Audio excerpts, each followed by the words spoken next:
This is episode 58 of Fire Sale Franchise, and it's a big week this week. Will Judy has been cleared, although we will take a look, but I'm sure we will leave him because otherwise he'll just come back next week anyway.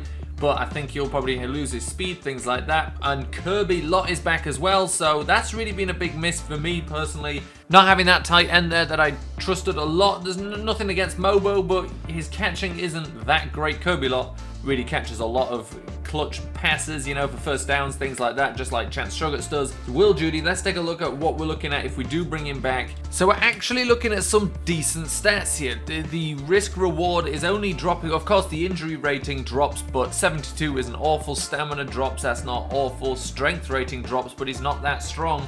So actually his speed and everything is completely fine, so he would be back. But we like what Derrick Henry's doing.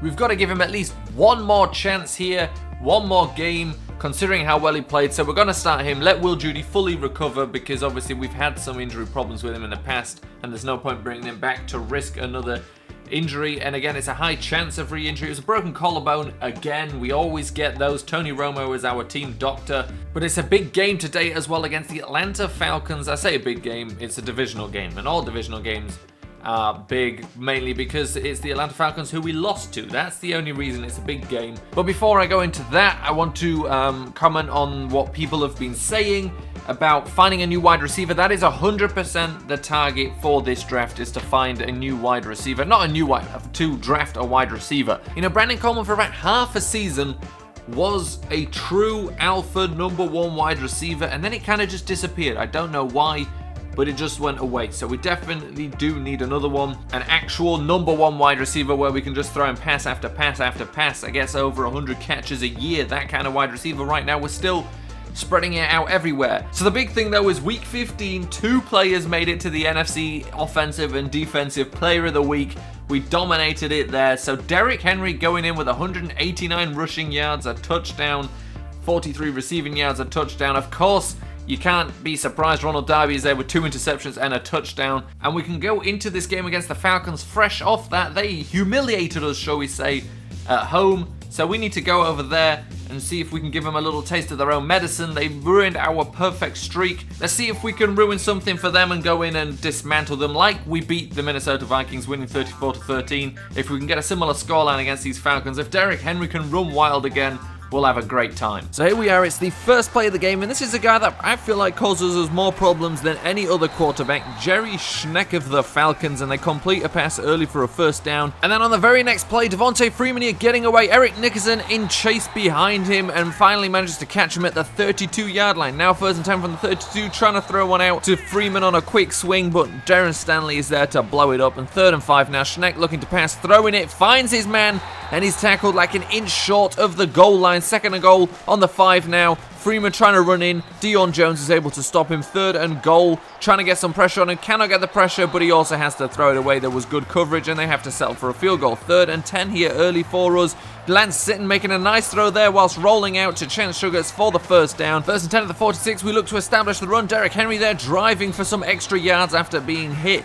3rd and 4 though now, and we're looking for something. Lance Sitton throwing deep direction of Coleman, and that's pass interference, giving us a new set of downs. 2nd and 13 now. Derrick Henry rolling out to the left. As manages to get away from that linebacker and is tackled at the 1-yard line. And then on 1st and goal, a quick pitch to him, and he can take it. He has to take it wide outside, but he can take it outside for the touchdown. And we get in 7-3 the score now, and the Falcons coming back here trying to run the ball outside with Freeman. That doesn't go anywhere. 2nd and 12 again to the outside with Freeman, and again it doesn't go anywhere this time. 3rd and 11. This time they're not trying to run the play action. Tatum can't get to him, and he manages to complete on the sideline to Julio Jones. Only Julio can make those catches. 1st and goal now. Schneck looking to pass. The pressure's not there. The coverage is decent. Now the pressure's coming a little bit, and he is going to get caught by Emmanuel Jeffries finally. Took him a while to get there. They try running outside, and Antoine Dyson there ready to stop him doing that. It seems to be the defense right now focusing on stopping Devontae Freeman, and it's working, and we stop him there on 3rd and goal. Ronald Darby with the tackle. They settle for another field goal, and Derrick Henry there had a huge hole, was able to make another guy miss as well. That's a very nice run of over 20 yards. On 2nd and 7, we pass to Derrick Henry, who makes another man miss, isn't afraid of the contact, although he didn't pick up any extra yards. 3rd and 10. Looking to pass direction of Nate Cowan there, couldn't get connected. and we were lucky that it wasn't picked off, but we had to punt it away anyway. Eric Nickerson in there with a big hit on Freeman. Forced the ball out, but we weren't able to keep it, and then Freeman is able to pick up a first down, 3rd and 3, and Freeman breaks it for a big one. We were just trying to stop the first down. We should have been thinking touchdown because Freeman was, but he does get caught by Udiz, and we were able to hold him to just a field goal on that drive. Score now 9-7, and it's a nice completion there to Michael Thomas. Nice throw, nice catch. 1st and 10 on the 43, and a pass out to Chance Sugars, and now Chance Sugars in a foot race. He's got Desmond Trufant to beat, which he does, and Chance Sugars is in for the touchdown. A huge completion there, takes it all the way, and we go up 14-9 with only a few seconds left here in the second quarter, and the completion to Julio Jones. Darren Stanley, though, forcing it out, and Jameson Nickerson coming and taking it away, so we get a turnover there at the end of the first half. A nice big hit from Darren Stanley forcing that ball out, and now we're in the second half, 2nd and 6, and Derrick Henry making some nice moves, able to weave his way through traffic for a big pickup. 2nd and 4, defender almost made a play on it, but Kirby Lott is able to catch it, take it for the first down. 2nd and 15 now, finds Tajay Sharp on a crossing route. Tajay Sharp looking for the first down marker, isn't going to get it, but he put his head down and tried. 3rd and 4, Lance Sitton finds Nate Cowan over the middle, who goes in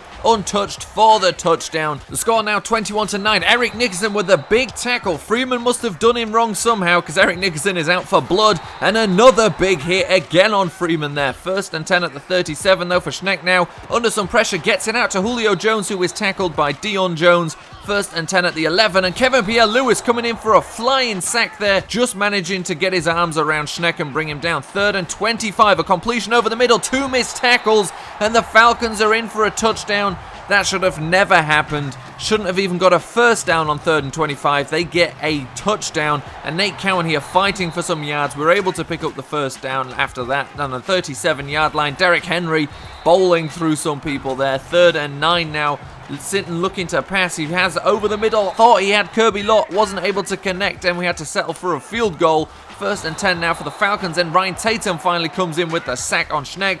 Ball turned over, 2nd and 2, a nice run for Derrick Henry with some space on the outside, does fumble the ball there, recovers it himself. That seems to be unavoidable for all our running backs at the moment, and then our man Brandon Thomason bangs in a long one there, makes it 27-16 with 2 minutes left in this game. The Falcons not ready to give up at home yet though, when Ronald Darby on that play was injured. Shades of the last time we played the Falcons. Schneck now rolling out, Ryan Tatum can't get the sack, Mario Edwards Jr. finishes the job though. 2nd and 16, 1 minute 53 left to play, and it's a completion there. Antoine Dyson finally makes a tackle at the 36-yard line. 2nd and 3 at the 29 now, and it's a throw out to Julio Jones being covered by Derek Milner, who's had to go in and play corner for Derby. 2nd and goal at the 6-yard line now, and Schneck finds his man in the end zone, wide open at the back of the end zone, and it's now 24-27. 1 minute left in the game, and on 3rd and 8, Sitton is sacked. The Falcons take a timeout, and they've got the ball again. 3rd and 9 now, 36 seconds left. Schneck looking to pass, and it is broken up there by Derek Milner, making up for that earlier play. 4th and 9, and it's a sack by Ryan Tatum and Eric Nickerson. They come together. The 2 Michigan State boys finish this game off, and we can run the clock out here with Derrick Henry, and we win a close one. And we did it. It was a close one, closer than we may have wanted. It started to look a lot like the last game we played against the Falcons, but we'll come out of this one alive. And I mean, this thing looked like almost identical. We lose our cornerback, one of our starting cornerbacks late in the game. It starts to change the flow, but we held on and we played better. We played cleaner this time as well. 202 passing yards, 60% completion percentage, 2 touchdowns, no turnovers. Derrick Henry, 21 yards for 109 yards, a touchdown. He did fumble once, but he also recovered his own fumble. If you fumble and recover, it might as well not be a fumble, although that's not to excuse it. It did get me thinking a little bit worried, but you know, what can we do? It happens.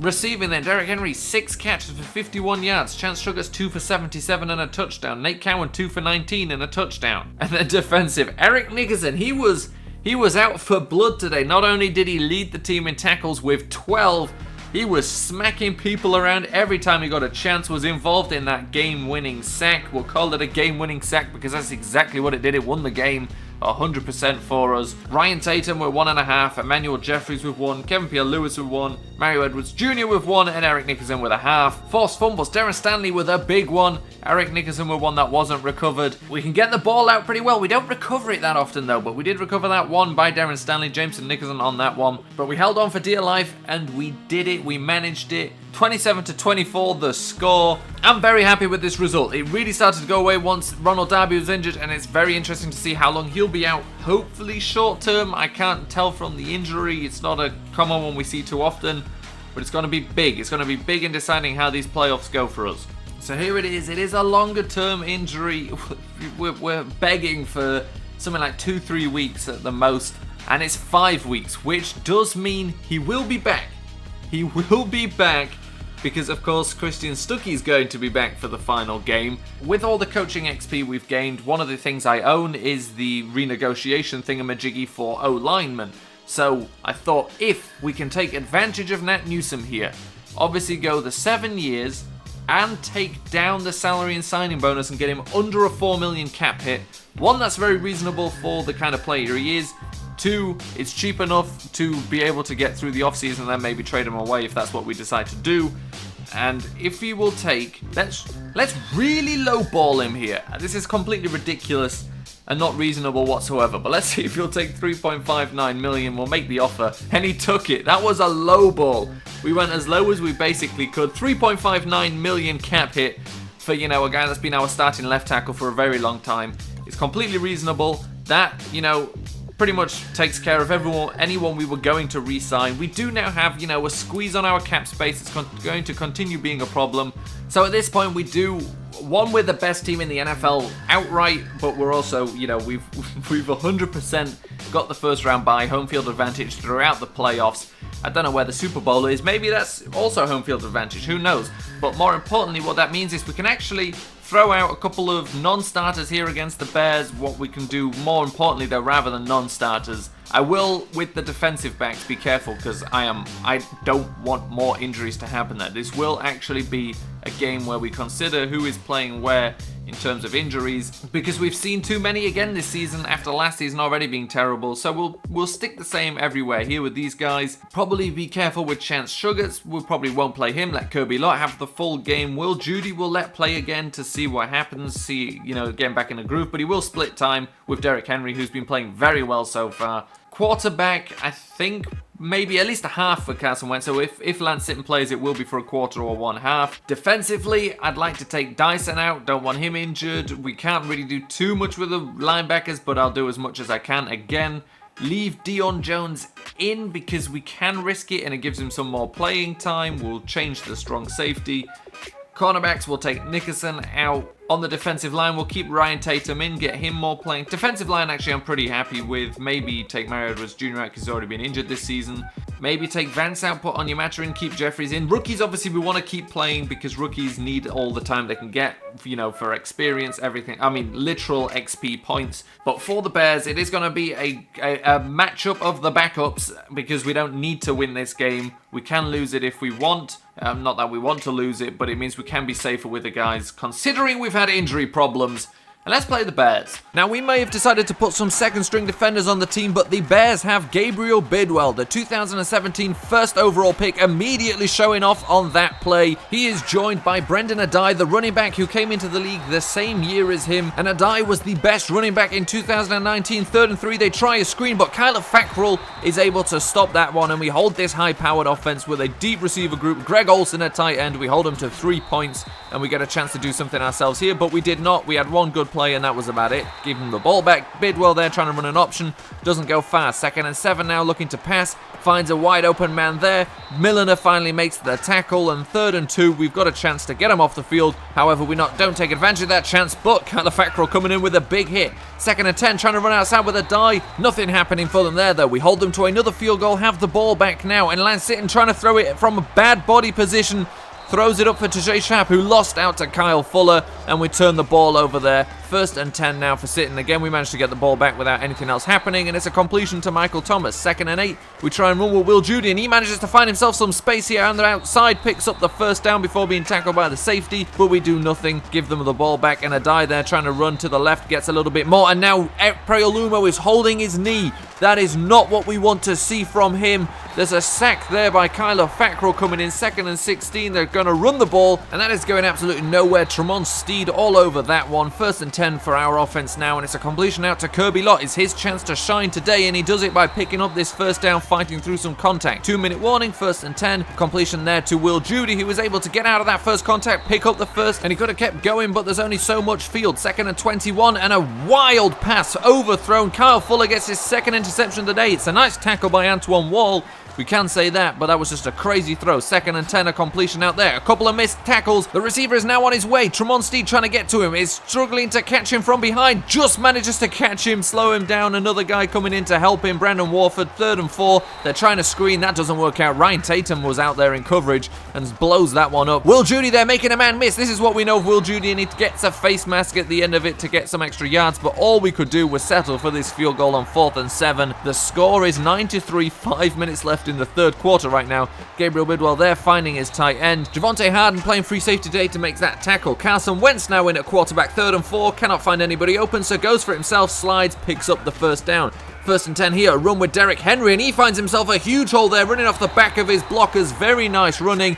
1st and 10, and we try the run again, and again another big hole for Henry, and he fights through the first line of contact, gets down to the 11-yard line. 3rd and 10 now for Wentz, cannot find anything, gets hit, fumbles the ball. The Bears recover, so we can't even get a field goal. Score still 9-3.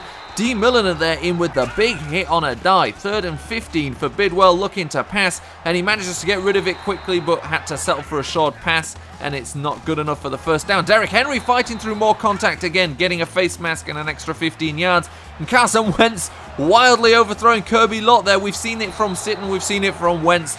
3rd and 11 for the Bears now. Gabriel Bidwell throwing out into the flat, and it was a big hit there, but Derek Milner was able to make the tackle. 2nd and 10 now. Carson Wentz throwing out to Kirby Lott, and Kirby Lott manages to break that contact, stay infield. Kirby Lott rumbling downfield. Kirby Lott still going, is finally tackled at the 33-yard line. 1st and 10, and we're looking for a play action there, and Carson Wentz looking to throw to Kirby Lott again, fights through that first tackler, and Kirby Lott takes it to the 7-yard line. 3rd and goal now. Carson Wentz, he was in spread. He's going to look for it himself now. Carson Wentz is going to keep going. He's just going to take it into the end zone. Carson Wentz gets the first touchdown of the day by any team, and the score now is 10-9 with 2 minutes 20 seconds left in this game, and Bidwell had to settle for dumping it off short there. And now on 3rd and 7, they're trying to play a screen. It was covered, and it was a good rush by the 2 defensive tackles. 4th and 19 now, under some pressure again, but he completes for the first down there. That is what Gabriel Bidwell is capable of. 1st and 10 for him now. He's looking for something downfield, but the coverage is good. No pressure though, and Udis should have had that one. Knocks the ball down, could have been an interception. 4th and 5 now, and it's another completion, but then Harden comes in with the big hit, forces the ball out. It's recovered by Derek Milner. That is a huge play. They were in field goal range by the end of that catch, but it's forced out, turned over. It means they weren't able to score a field goal, which would have made the score 12-10 with not much time left. They have 17 seconds here. 2nd and 10. Bidwell looking for somebody over the middle, finds him, and he's taking it close to midfield here. They have one more chance with 2 seconds left here. It's obviously Hail Mary time. Bidwell drops back, throws it early. It is caught by Alshon Jeffrey, but that's about it. I hope you didn't pay too much for these tickets. The game finishes with a scoreline of 10-9. So I just recorded the entire post-game thing without, the audio being turned on, so that's dead in the water. Not going to repeat myself there. You can guess what I said. Quarterbacks play terribly, didn't have to play well. Everyone did alright. Derrick Henry, of course, we gave him the same number of carries as Will Judy, and he had, I think, 1 point something more yards per carry, so that's certainly something to think about. One new injury,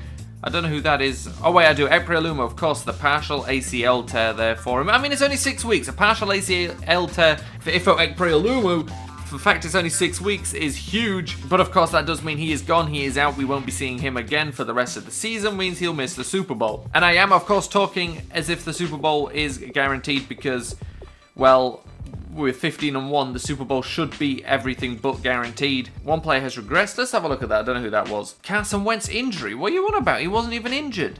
He hasn't been injured at any point. That makes no sense. Anyway, okay, so Carson Wentz losing some injury points because of a major injury. Who knows what that's about, but here we are. This is the team we will be walking into the playoffs with, and, well, it's as healthy as it can be. Missing some guys on defense, but they're replaced by some decent guys as well. I mean, the Ekpreolumo injury makes the cornerback situation a little bit interesting right now. D. Milliner will be jumping up to the number 2 spot. We'll have to see who plays. Right now, we've got 3 cornerbacks on the team. 1 strong safety who can play cornerback.